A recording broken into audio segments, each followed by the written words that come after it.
I said, if you have any principles, this race should only be between Bernie Sanders, Donald Trump, and Rand Paul. That's it. Because they are the only ones who can claim they didn't support the war in Iraq. If you supported the war in Iraq, the nerve, the unmitigated nerve you have to think that you should be president. Now, let's just give them the benefit of the doubt on everything. Let's just say they didn't lie us into the war. They didn't know full well that this was complete bullshit. This wasn't some fucking neocon plan from years before, which, of course, all of that is true. But let's just say that's not true. Let's just say it was a mistake.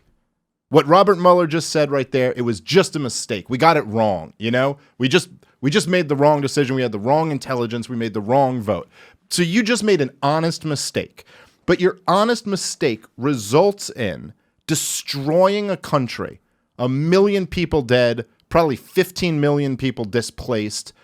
Probably, I don't know how many of our own troops, probably in the tens of thousands if you add up the killed, the wounded, the ones who have committed suicide, whose lives are just in shambles, the ones who are just, suffering from chronic depression and fucking, and for that, it cost $2 trillion.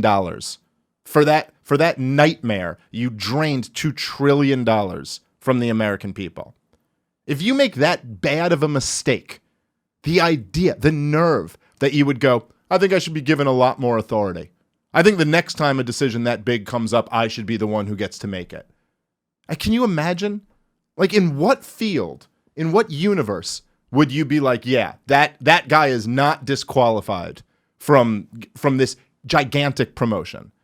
So if you had any like inkling of principle, you would go, this race is Bernie Sanders, Rand Paul, and Donald Trump, because they're the only ones who can actually say, okay, Donald Trump was just Donald Trump at the time. You can say that one time on Stern, he was like, I don't know, maybe we need to do it. But he did write an article, I think it was in Vanity Fair, where he was really against the Iraq War in the beginning. Bernie Sanders was in Congress and voted against the Iraq War, along with some other principled, people who voted against that, like Ron Paul and Dennis Kucinich. And Rand Paul, of course. I mean, I've taken shots at Rand Paul on the show, but I mean, he wasn't in the Senate yet, but Rand Paul was not going to support the war in Iraq. I think that's fair to say. So those guys have a right to run for it. Everybody else involved had that blood on their hands. And even if you don't take the obvious conspiratorial view, which is that they lied us into this war, even if it's just a mistake, you should never want to hear from those people again. Like, okay, let's say we're not charging you all with war crimes. We're not actually holding you responsible for what you guys did here. At a minimum, you would say, go away. Go away from being an elected representative. You don't get to make these calls anymore. You got it so profoundly wrong. And of course, it's not only that. The stuff that I just laid out before. The war in Iraq is really what was the opening of Pandora's box to destroying the entire Middle East and Northern Africa, to the refugees flooding into Europe. Everything starts there. Just go away. Go back into private life. You don't get to make these decisions anymore. And likewise, for someone like Mueller, to even take him seriously as an investigator who's going to get to the bottom of this, how is that little video clip not just disqualifying?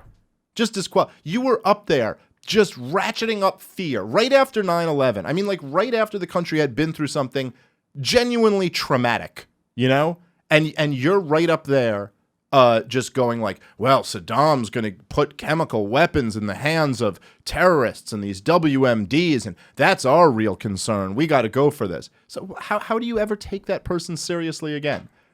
Yeah. Only in the world of government and politics do people who fuck up on that level get promotions. Yeah, I'm going to say it's a conflict of interest that he used to be the head of the FBI. This is essentially a war between the FBI as the deep state. We're going to use the title the deep state. No, against one very important organization in the deep state. Against elected officials. Mm-hmm. The beginning of this investigation is basically wiretappings and fake reporting by the FBI in order to kickstart an investigation into the president, which we're now, hopefully, through Barr, going to unravel to see who's working against elected officials. But this guy, as having been the head of the FBI, I think was the wrong person to lead the investigation into whether or not the president, like, that's part of the whole coup, you know? Yes. Well, what they will say, what the kind of establishment response to this is they go, well, Mueller's a lifelong Republican.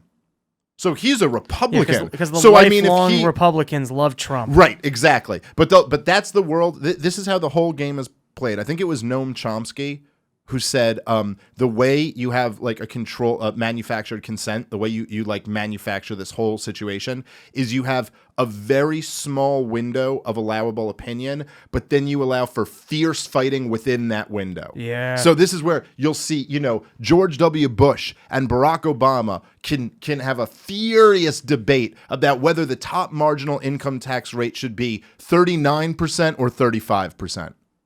But within that range, you can really debate it all out. But it's not like anybody's sitting there going like, being like, I think we should abolish the income tax. And someone else is going like, I think we should have massive redistribution. It's just the debate is right in here in this nice little window. So that's where they can go. Well, do you really think that Mueller was going to support Hillary Clinton? I mean, after all, this was George W. Bush's FBI director. I mean, so all the people that love war a whole bunch? Exactly. It's to anybody, and this is really, and the internet has done a lot, I think, to shatter what Tom Woods calls the 3x5 index card of allowable opinion.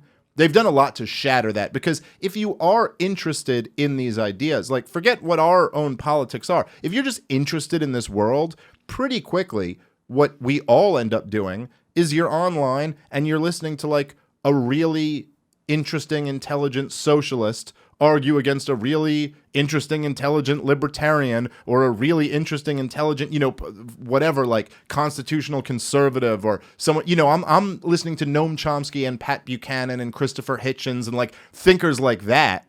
You're not just like reducing the conversation to what CNN allows you to have.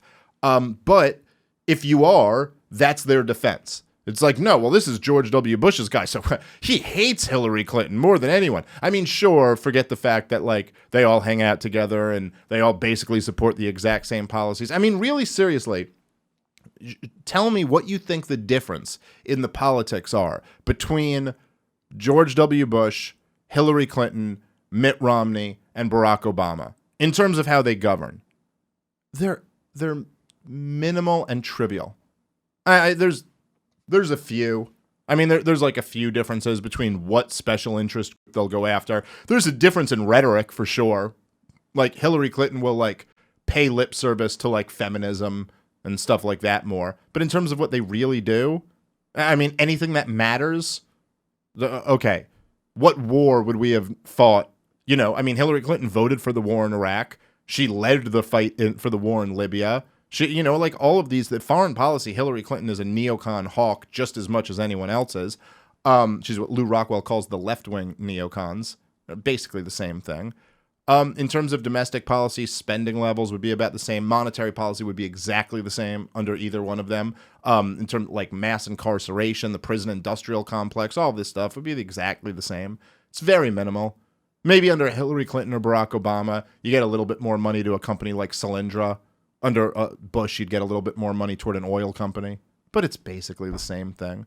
So yes, if you realize that this whole fight was about the deep state and the establishment against Trump, then yeah, Mueller's just another one of their guys. But after seeing that tape, it just seems to me that it's reasonable to go like, if we were serious, like in a serious adult civilized society, you would go, oh, well, I'm never gonna put any value in what this person says again as an investigator.